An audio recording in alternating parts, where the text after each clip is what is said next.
जो कहानी इस चार चिड़िया थी, चारों कार्तिक नहाती थी।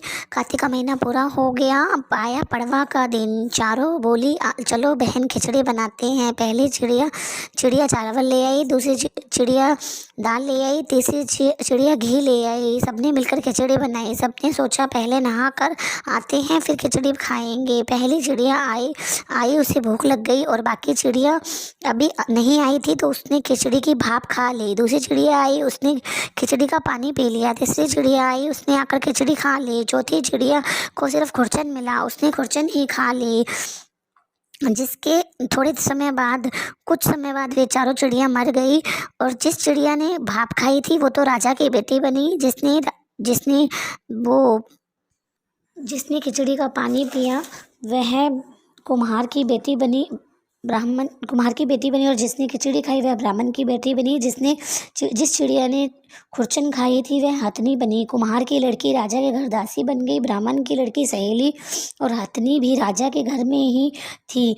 राजकुमारी को पिछले जन्म की सब बातें याद थी। जब राजकुमारी की शादी हुई, विदा होकर जाने लगी, तब अब वह अपने पिताजी को कहने लगी कि मैं अपनी सहेली और अपनी दासी को भी साथ लेकर जाऊंगी।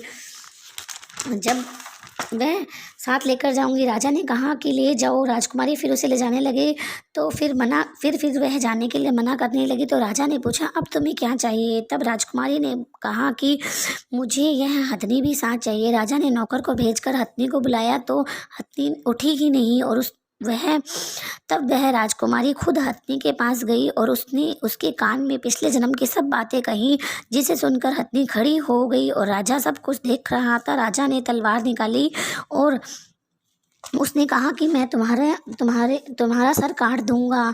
तुम मुझे सारी बात बताओ, नहीं तो तुम मेरी बेटी नहीं हो सकती, तुम कोई बहरूपिया हो। राजकुमारी ने कहा कि पिताजी मैं आपकी बेटी हूँ, मैं पिछले जन्म की बातें कर रही हूँ, मुझे पिछले जन्म की सब बातें याद है।